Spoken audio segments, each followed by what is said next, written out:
In 1996, Jim Collins and his research team set out to answer one simple question. Can a good or an average company become a great company? And if so, then how? Most great companies grew up with superb parents, founders like George Merck for Merck, the pharma and biotech giant, Walt Disney for the Disney, R.K. Damani for Avenue Supermart, who instilled the seeds of greatness early on. But what about the vast majority of the companies that wake up partway through life and realize that they are good and average but not great? The good to great companies mentioned in this book gave returns 7 to 10 times the average stock market. Those kind of returns coming from a remarkable company does not sound so unobvious. But these kind of results coming off from companies which were once unremarkable makes us ponder that what are these ingredients for the transformation. These concepts may help us not just in opening our own business, analyzing the companies in which we want to buy stocks in, that whether or not they have in them the chemical X to turn from an average to a great company, but even us as entity called human beings. Why only few are great? This is the Better Investor, helping you achieve your financial goals and freedom through organizing your finance, stock market investing, and learning from billionaires. And these are Top 5 Lessons from the book Good to Great, written by Jim Collins. Lesson number 1. Good is the enemy of great. Yes, you heard it right. It is for this reason why we have so little that becomes great. We don't have great schools, great governments, principally because we have good schools and good governments. Few people attain great lives, in large part because it is just so easy to settle for a good life. The vast majority of companies never become great, precisely because the vast majority become quite good, and that is the main problem. Walgreens, a company mentioned in this book, a now leading drugstore brand in America.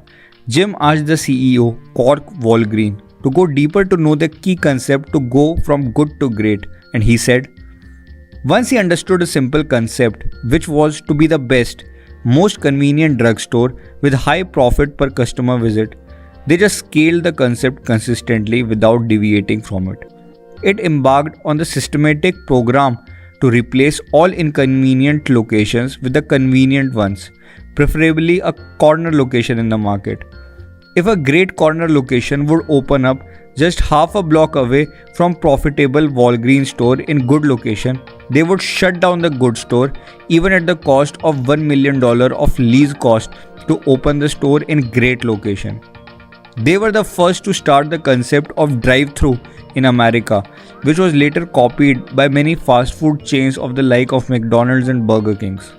Till 1975, a company which was barely able to go along with the stock market index became a profit machine, not just for the business but for the investors too, beating some of the archaic corporations of the world during that time of the likes of Coca-Cola, Intel, GE, etc. by huge leaps. The point is not being in the game where you can never be great. The first puzzle is to think, what is the thing at which you can be great at? Whether or not the thing at which you are good at, can you become best at it? If the answer is yes, then continue. If the answer is not really, then get rid of the good and embark upon greatness. Another bank called the Wells Fargo was an average bank in America, but it did pretty good business from its branches in West United States. It understood that in no way could it become the greatest super global bank of the likes of Goldman Sachs and Bank of America. So it got rid of its business in rest of the America and focused its entire business into West United States, making it a phenomena in West America, where even till now no one could ever compete with them. The idea of good is the enemy of great propagates beyond businesses. We are too happy in our comfort zones, and in a way, there is entirely nothing wrong in being good. You can be a good teacher, a good lawyer, a good athlete, but greatness requires you to rise beyond good. That may mean ditching your good thing or rising above it. Lesson number 2. Hedgehog concept. If the lion is the king of the jungle, then hedgehog is the king of the forest. Yes, you read it right, the hedgehog. Why? Because he's got the simplest defense strategy of them all, and in any attack situation, he knows what to do. curl up and become an untouchable, spiky, rock-like, unbreakable fortress. Clever foxes and snakes can come up with as many cunning strategies as they want. The hedgehog will always react the same, and he'll always come out on top. Jim Collins says that companies that go from good to great always figure out their very own hedgehog concept. Hedgehog concept is nothing but a strategy that a company comes up with that it can continue pushing for ages, which eventually make them number one. Apple as we know today has actually mastered it. It was not too late, couple of decades back in 1997, that Apple was on the verge of bankruptcy. It wasn't even an average company. But look at it now. You really have to read it for yourself to believe that what I'm saying is right. The strategy of Apple is simple. They always keep coming out with new models of their products in every 2 to 3 years, keeping the cameras one of the highest quality and operating systems lovely, keeping the accessories hard to be configured with anything non-Apple, making it premium and luxury. On a broad scale, there is nothing much that changes. Every model starting from small iPod back in 2003 to the latest version of iPhone today, the designs have always been minimalist with no clutter. The price of the product is definitely on the high end, and they have never lowered it. You'll be surprised to know that most of the sales of an iPhone happens when the new model launches and the new model becomes old and its price drops. The model when it goes old, that is when it has the highest sales. Apple has been simply following this strategy over and over and over again since almost a couple of decades now, and even now they look pretty strong. Collins break down the hedgehog concept as being the accumulation of the following 3 good to great principles. First, what can you be the best in the world at, which is almost covered in lesson number 1. Second, what drives the economic engine? A company can become great regardless of the industry in which they find themselves. The key is to build a formidable economic engine that is based on deep insights about the economic reality. And third, what you are deeply passionate about. Good to great companies don't decide upon an idea and then encourage their team to become excited about it. Instead, they start by only pursuing that which inspires their team members. When a company can find a unifying concept which links all 3 of these factors, then that is its hedgehog concept. More often than not, good to great companies started out as not being the best in the world at anything. However, they all in turn began the search for their defining hedgehog concept. And even though on average it took them 4 years to find this defining concept, they never wavered from it once they discovered it. Lesson number 3. Technology accelerators. On July 28, 1998, Drugstore.com, one of the first internet pharmaceutical companies, came out with an IPO and listed on stock exchange at $24. Within seconds of opening bell in the stock multiplied nearly 3-folds to $69, creating a market valuation of $3.5 billion. Not bad at all for an enterprise that had sold products for less than 9 months, had fewer than 500 employees, offered no hopes for dividends to investors for years if not decades, and deliberately planning to lose hundreds of millions of dollars before turning a sizable dollar in profit. What rationale did people use to justify such valuations and price? New technology will change everything, the logic went. The internet is completely going to revolutionize the business. That time humans entered a great era in history when the whole idea of trying to build a great company seemed quaint and outdated. It was a frenzy. At the high point of this frenzy, Drugstore.com issued challenge to Walgreens. At first, Walgreens lost 40% of the price within few months, leading to the IPO of Drugstore.com. Drugstore.com was trading at 398 times revenue and Walgreens at 1.4 times its revenues. Revenues and not earnings, because Drugstore.com did not have any earnings. Analysts even downgraded Walgreens stock and the market cap of Walgreens evaporated by $50 billion during this time. Then managing director of Drugstore.com said, Walgreens is nowhere in a competition. They are nothing but an old company with old way of running. It is sad, but they are very soon going to run out of business. And Walgreens' response to this frenzy, instead of reacting like a chicken hurted, they decided to pause and reflect. Slow at first, which is barely crawling, Walgreens began experimenting with the website while engaging in intense internal dialogue and debate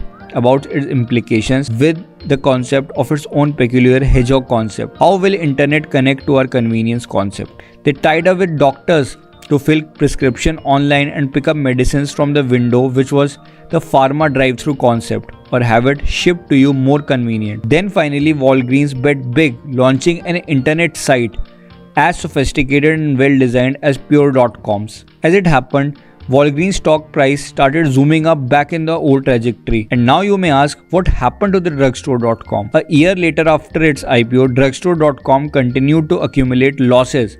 It announced a layoff to conserve cash. Drugstore.com had lost all its value post the dot-com bubble burst. The book Good to Great was published in 2001, and just with my inquisitive mind, I wanted to find out whether Drugstore.com is still alive. And what I saw was surprising.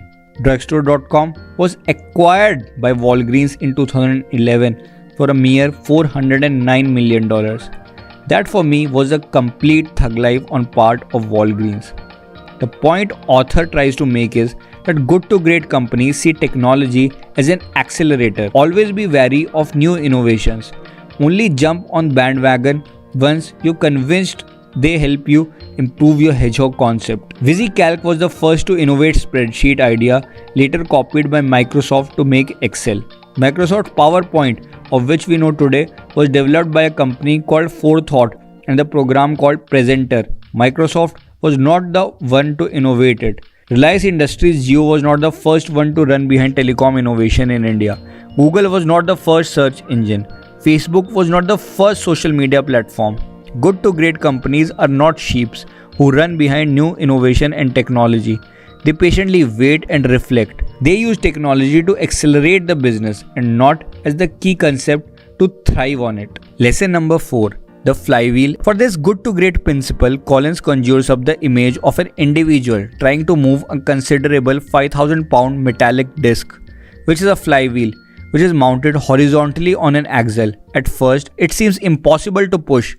After a bit of momentum it generated, it becomes easier to rotate after many rotations. It flies forward with an almost unstoppable force. To ask which of the pushes the flywheel was given was the deciding push that gave it such speed is to miss the point. It was the accumulation of all the efforts combined that got the wheel moving. This image is what a company looks like when it is making the transition from good to great. From the outside, it often appeared as though these good to great companies miraculously made their ascent to greatness overnight, as if one deciding factor changed their fortunes forever. However, from the inside, the transformation was experienced as much more organic, gradual development process. Fascinatingly, many executives at these great companies stated that they were unaware that such a major transformation was afoot, even when their company was well on its way to greatness. The biggest takeaway from the flywheel effect and the doom loop is that sustainable transformation follow a prolonged period of build-up before a lasting breakthrough can take place. There are no quick fixes, and just like the adage goes, good things comes to those who wait and who vigorously pursue their hedgehog concept. Lesson number 5. First who, then what. The executives who ignited good to great transformation started by first getting the right people on the bus and the wrong people off the bus, and then figured out where to drive it. The reason is that when you begin with who rather than what, you can more easily adapt to an ever-changing world.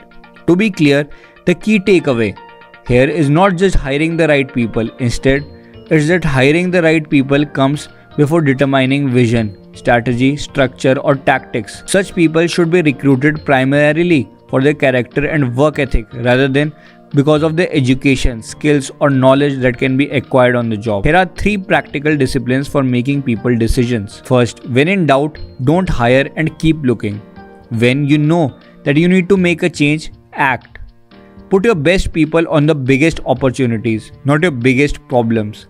When you have the right people, the problem of how to motivate and manage largely goes away.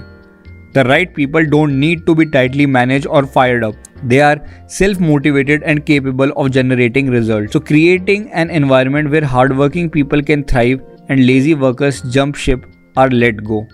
To be clear, having great people doesn't mean they will always agree with each other. It's best if they fiercely debate ideas in pursuit of best answers to original questions, and then when all is said and done, unify fully behind final decision regardless of personal interest.